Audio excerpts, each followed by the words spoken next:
गोरी सही सिंध में हरासानी जा वाक़िया ठारूशाह वासिन सुहाना लाड़िक ब्लैकमेलिंग खां तंग थी ज़िंदगी जो अंत आणे छॾियो। ठारूशाह जे ॻोठु मौलिडिनो लाड़िक में 16 वरनि जे नींगरी सुहाना लाड़िक पारां मुबैना तौर ज़हरीलियूं गोरियूं खाई आपघात करण वारे वाक़े इलाक़े में ॾुख ऐं ॻणती जी लहर पैदा करे छॾी आहे। वाक़े खां पोइ नींगरी जे वारसनि ऐं ॻोठाणनि तरफ़ां हिकु नौजवान ते ब्लैकमेलिंग जा इल्ज़ाम हया पिया आहिनि। मुंहिंजी धीउ साईं मां मज़दूरीअ ते सुबुह सवेल मानी गॾु खाधीसीं। मां मज़दूरीअ ते हलियो वियुसि 10-11 ते मज़दूरी कई। मुंहिंजो भाउ मूंखे जाचींदो आहे त गुड़िया टिकियूं खाधियूं हुन, पोइ उन सां गॾु मां वरी हेॾे नौशारे पहुतुमि वञा अस्पताल में। मसइलो इहो त साल खनि पहिरें इन जो मोबाइल तां थोरो घणो जीअं आम नंबर लॻी वेंदो आहे, ग़लति नंबर लॻी वेंदो आहे, पोइ उनजे हिसाब सां हिन के छोकिरे माना ग़लति माना हिसाब सां माना उनखे टार्चर कंदो रहियो आहे। उन छोकिरे नालो छोकिरे जो इहो हमाद अली नालो अथसि। सो ॻोठ असांजे भरिसां ई ॻोठ पाड़े में जो आहे। जंहिं बाद पुलिस जवाबदार ॼाणायल नौजवान हमाद लाड़िक खे गिरफ़्तार करे जांच शुरू करे छॾी आहे।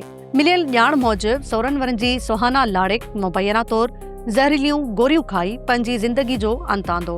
नींगरी जे फौत थियण खां पोइ संदसि वारिसनि इल्ज़ाम लॻायो त हू हिकु नौजवान जे मुबैना ब्लैकमेलिंग सबबि ज़हनी दबाव जो शिकार हुई। वारिसनि जो चवणु आहे त नौजवान नींगरी खे मुख़्तलिफ़ तरीक़नि सां तंग कंदो हो, जंहिं सबबि हू परेशानी में मुब्तला हुई। ॿिए पासे पुलिस अञा ताईं उन्हनि इल्ज़ामनि जी मुकमल तस्दीक नाहे कई ऐं मामले जी जांच जारी आहे। पुलिस मूजिबि इल्ज़ाम हेठि आयल नौजवान हमाद लाड़िक खे गिरफ़्तार कयो वियो आहे ऐं खांसि पुछा गाछा कई पई वञे। जांच दौरान मोबाइल फोन, सोशल मीडिया राब्तनि ऐं ॿियनि इम्कानी सबूतनि जो जाइज़ो वरितो पियो वञे त जीअं वाक़े जा असुल कारण साम्हूं अची सघनि। हीउ वाक़ियो हिकु भेरो ॿीहर नौजवाननि ख़ासि तौर न्याणियुनि खे ऑनलाइन या ज़ाती सतह ते थींदड़ हरासानी ऐं ब्लैकमेलिंग जे मसइले ॾांहुं ध्यानु छिकाए थो।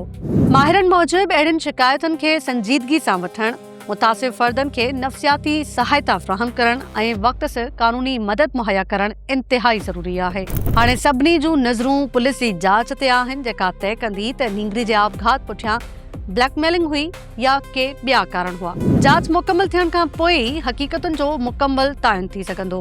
गुज़िरियल कुझु सालनि दौरान अहिड़नि वाक़िअनि जूं मुख़्तलिफ़ रिपोर्ट्स साम्हूं आयूं आहिनि, जिन में नौजवान छोकिरियूं मुबैना तौर ब्लैकमेलिंग, हरासानी या समाजी बदनामी जे ख़ौफ़ सबबि सख़्त ज़हनी दबाव जो शिकार बणियूं।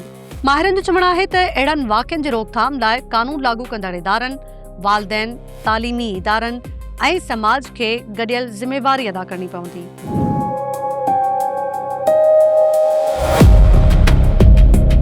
गोरी